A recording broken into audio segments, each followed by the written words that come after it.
a nossa vida ela não tem tantas, nem sempre vai ter resposta dos porquês, né? E até uma das coisas que para mim foi muito importante aprender foi isso. Tem uma história na Bíblia, que eu não sei se você já ouviu, de um cara chamado Jó. Já ouvi sobre Já Jó. ouviu assim, o nome é Superficial. conhecido, mas Jó ele era alguém que ele era um bom marido, um bom filho de Deus, um bom patrão, um bom chefe, um bom homem. Tanto que Deus, a Bíblia nos mostra, um livro antes dos Salmos, a Bíblia nos mostra ali que Jó, ele é elogiado por Deus, que Deus diz numa reunião angelical, ele diz para Satanás, está vendo ali, meu servo Jó? Esse é um exemplo, esse é o cara que é um exemplo. E Satanás diz assim, mas é claro, né, ele tem tudo, aí é fácil, quero ver mexer na vida dele. E esse homem, ele perde os seus 10 filhos, ele perde todo o seu dinheiro, ele perde seu negócio. E ele começa a lidar com sofrimento, no mais terrível possível, que para piorar ainda depois ele tem uma doença que diz que ele com cacos de vidro se coçava, tamanho era o sofrimento, e que vem um grupo de amigos deles para visitar ele, e que quando estão diante de tudo que ele estava passando, diz que todos ficaram uma semana em silêncio, só chorando, tamanha dor que Jó sentia. Então imagina o tipo de sofrimento, né? Quando a gente escuta os exemplos, Claro. a gente já pensa, é um sofrimento muito grande. E aí, depois desse momento de silêncio, eles começam a tentar adivinhar por que Jó passava por aquilo.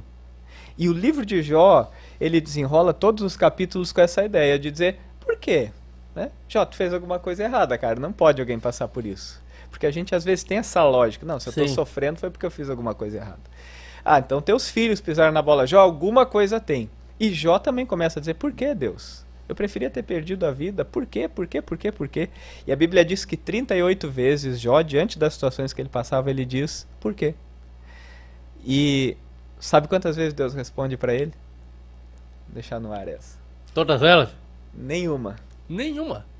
Mas Deus faz 70 perguntas para Jó dizendo, você sabe quem criou tudo isso aqui? Você sabe quem tem a grandeza de fazer a vida, de fazer tudo mais?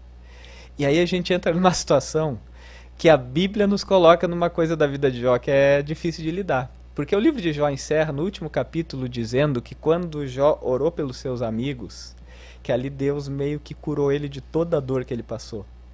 E Jó diz assim, antes eu te conhecia só de ouvir falar, mas agora meus olhos te veem. Ele chega a uma conclusão, cara, eu conhecia Deus de ouvir falar. Mas depois de tudo que eu passei agora eu sei quem Deus é.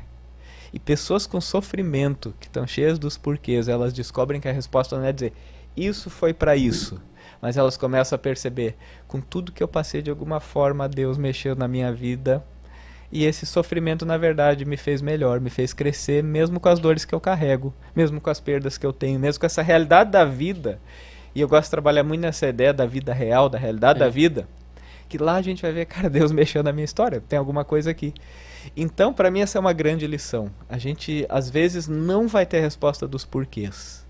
Mas lá no final a gente vai perceber, cara, por mais que foi difícil, a vida tem desses negócios e eu tô vendo que Deus cuida de mim.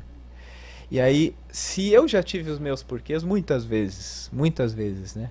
Muitas vezes a gente se sente, às vezes, numa fraqueza diante de coisas que a gente vê, assim, até num desânimo, algumas coisas, você vai orar, e você pensa que não vai ter resposta. Mas de alguma maneira Deus pega aqueles negócios que acontecem na vida da gente e diz assim, olha, a resposta não é a que você esperava, mas isso não significa que tudo acabou.